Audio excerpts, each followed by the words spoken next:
So if you've ever felt like your own daily operations are actively fighting against you, you are absolutely going to want to stick around for the insights we've got lined up.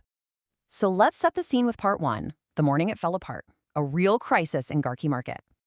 Picture this. We're in Abuja. It's 6:47 a.m. The generators are already humming in the background. You know, that sound pretty much any local business owner knows all too well. And we meet Emeka. He's sitting in his market office at a desk that's literally still sticky from yesterday's spilled tea. The crucial thing to understand here is that Emeka is already completely overwhelmed, and the workday hasn't even officially started yet. Now, right there on that desk, you see the actual tragedy. It's this sheer disconnect. Emeka is staring at three completely separate notebooks. You've got one for sales records, another for his debtors list, and a third for stock inventory. The problem?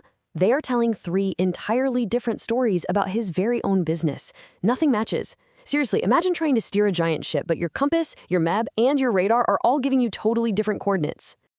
And then, boom, the phone rings. It's a regular customer, and they're absolutely furious. They're shouting, "You confirmed this item yesterday." Well, this one phone call completely exposes the glaring crisis in his operation. Emeka checks the shelf. Empty. His staff swears the item sold on Tuesday. But wait, the sales notebook says it sold on Wednesday. And that inventory log, it's mysteriously missing 2 pages. Again, it's just a total chaotic breakdown of information. Which really brings us to this highly counterintuitive question. Why does growth sometimes feel like your worst enemy? Look, Emeka wasn't stressing out because business was slow. No, he was stressed because business was absolutely booming. But unchecked growth, when you don't have the underlying structure to support it, it becomes incredibly destructive. It just amplifies every single tiny flaw in your system. And that leads us right into part 2, the paradox of SME growth. Basically, the real problem that nobody talks about. Let's zoom out from Emeka's sticky desk for just a second and look at the macro issue here. This is plaguing small and medium enterprises everywhere. We call it the SME paradox. Success actually creates its own unique crisis. You know the drill. You end up with one branch massively overstocked, while another branch is totally bare. Cash is entering the business every single day, sure, but your actual profit, that remains entirely theoretical until you manage to sit down and do the math. You've got totally unreliable records of who owes you what, and staff errors that leave zero paper trail. So running your business just evolves into this exhausting, nightly ritual of calculating, recalculating, and basically interrogating your own team just to figure out where the missing money went. So the real kicker here is understanding the root cause. It's what we call operational blindness. The hard truth is, most business owners are not failing because they lack effort or drive. I mean, they are working incredibly hard, but they're drowning in this operational blindness. They're buried under chaotic daily tasks with zero transparency. And hey, you literally cannot fix what you cannot see, right? But there is a way out. Let's move to part 3. Switching on the lights, the accidental shift that changed the game for Emeka. The turning point actually happened during just another routine, super frustrating stock inquiry. Emeka's younger cousin, who is a new hire, whips out his phone and asks a really simple question. Olga, why not try DigiShoppa? Now, Emeka is a pragmatist and he's exhausted. He has heard all the flashy promises of new apps before, but, sheer exhaustion forces you to try new things. And what happened next? It wasn't some kind of technological magic trick. It was just pure, solid structural architecture.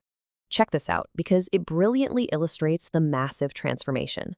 Before DigiShoppa, Emeka was up doing midnight reconciliations. With it, he gets instant sales updates across all his branches. Before, it was this never-ending game of he said, she said about who owed money. Now, he's got permanent, totally indisputable debt records. Before, mistakes meant missing paper trails. Now, every staff action is traceable. It literally created instant accountability overnight, all without him having to do that exhausting micromanagement. But wait, it actually builds into something even more powerful. Beyond just tracking what happened in the past, Emeka gained this unexpected superpower of forecasting. First, the system flags products way before they run out, which obviously stops those angry customer calls right in their tracks. Second, it identifies the dead stock that is just sitting on shelves quietly draining his capital. And third, it lets him see demand curves super early, way before a seasonal rush even hits. As the source material so perfectly describes it, getting this tool wasn't just downloading a piece of software. It was quite literally like someone finally switched on the lights in a dark, chaotic room that he had been stumbling around in for years. Suddenly, The entire landscape of his own business was visible to him. But hey, a system is only as good as how it handles real pressure, right? So we arrive at part 4, the ultimate December test. Peak season arrives.